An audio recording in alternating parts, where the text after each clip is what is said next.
He who sent me is true. யோவான் 7:28. என்னை அனுப்பியவர் உண்மையானவர். இது கிறிஸ்து வழங்கும் வாழ்வு தரும் நற்செய்தி. கிறிஸ்துவே புகழ்.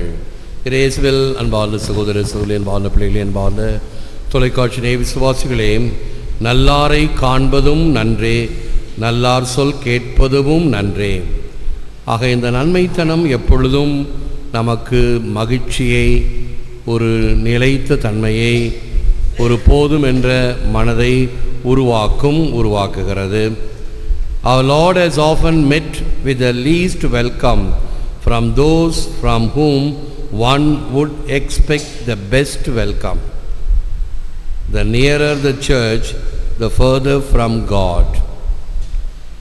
எவரிடமிருந்து மிக சிறந்த வரவேற்பை பெற்றிருக்க வேண்டுமோ அவரிடமிருந்து மிக குறைந்த வரவேற்பை பெற்றார் நம் ஆண்டவர்.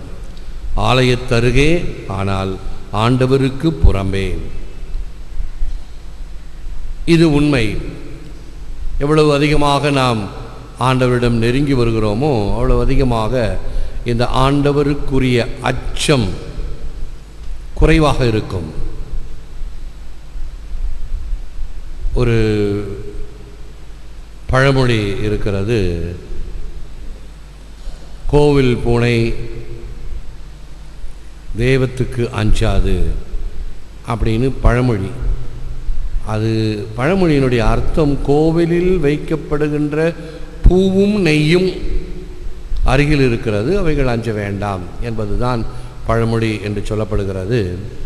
ஆனால் நாம் என்ன நினைக்கிறோம், கோவிலில் வளர்கிற பூனை அங்கே எங்கேயும் போகும், பீடத்து மேலாம் ஏறும், அதுக்கு ஏதாவது ஒரு பள்ளி கிடைச்சா போதும், பாஞ்சு ஏறி நற்கருணை பெட்டியாவது மண்ணாங்கட்டியாவது. அதுக்கு தெரியாது, அதுக்கு வேண்டியது அதுக்கு வேண்டிய சாப்பாடு தான் கிடைக்குது. அதே போல் இந்த காக்காலாம் ஆலயத்துக்குள்ளார வருதில்ல, ஆண்டவருக்கு அர்ப்பணம், ஆண்டவருக்கு வணக்கம் செலுத்துறதுக்கு வருதா, காக்கான்னு கற்றுக்கிட்டு இல்லை, ஆங்காங்கு மேய்கிறதெல்லாமா பள்ளிகள். இந்த பள்ளிகளை பிடித்து தின்கிறதற்கு தாகம். ஆகவே அவைகளை ஓட்டுவதற்கு ஒரு சில டெக்னிக்கெல்லாம் செஞ்சுருக்கிறோம். அந்த டிவி பெட்டியில் உட்காந்து வேடிக்கை பார்த்துக்கிட்டே இருக்கும், எங்கே பள்ளி மேய்துன்னு. அந்த டிவி பெட்டி பூரா அதனுடைய எச்சம் நிறைந்திருந்தது.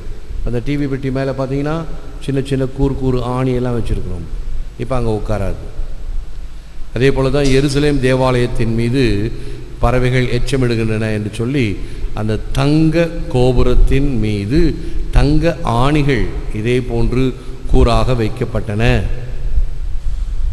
இந்த பறவைகள் அந்த புனிதமான இடத்தை எச்சம் செய்யக்கூடாது என்ற கருத்தினால் இவைகளெல்லாம் சரி, கோவிலை நாம் பரிசுத்தமாக வைத்து கொள்ள முயற்சிகள் எடுக்கிறோம்.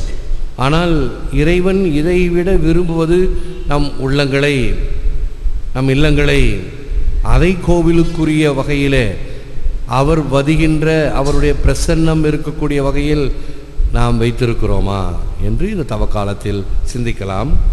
Feet your faith and your doubts will starve to death. Easy McKinsey. விசுவாசத்தை ஊட்டு, சந்தேகத்தை விரட்டு.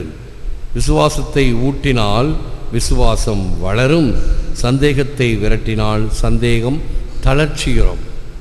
கொஞ்சம் சஞ்சலப்படுகிறோமா? கடவுள் என்னுடைய மன்றாட்டை கேட்க மறுக்கிறார், எனக்கு கஷ்டம், துன்பம், வேதனை, ஜானியர்னா முழசருக்குது என்றெல்லாம் அதைரியப்படுகிறோமா?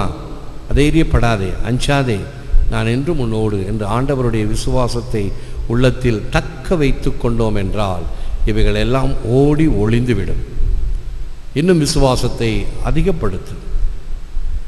ஆகவே பலர் என்னிடம் கடிதங்கள் வழியாக, தொலைபேசி வழியாக இந்த இயலாமையை கொட்டுவார்கள், தொலைபேசியிலே அழுவார்கள்.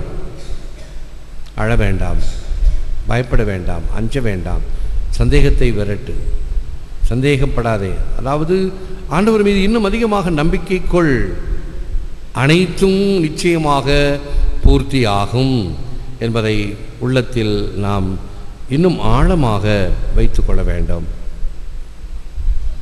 முழுந்தாள் இருப்போம், ஜெபிப்போம். Eternal God, who are the light of the minds that know you, the joy of the hearts that love you, the strength of the wills that serve you. Grant us so to know you, that we may fully serve you, that we may truly love you. And so to love you, that we may fully serve you, to serve whom is perfect freedom in Jesus Christ our Lord. Saint Augustine உடைய ஜெபம். என்றும் வாழும் இறைவா, உம்மை அறிகின்ற உள்ளங்களின் ஒளியானவரே, உம்மை அன்பு செய்கின்ற இதயங்களின் மகிழ்ச்சியானவரே, உமக்கு ஊழியம் செய்கின்ற மனங்களின் ஆற்றலானவரே, எங்களுக்கு உம்மை வெளிப்படுத்தும்.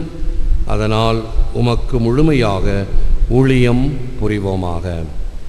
உம்மை உண்மையாக அன்பு செய்வதன் மூலம் உமக்கு முழுமையாக ஊழியம் புரிவோமாக. எங்கள் ஆண்டவராகிய இயேசு கிறிஸ்துவில் உமக்கு ஊழியம் புரிவதே உண்மையான விடுதலை.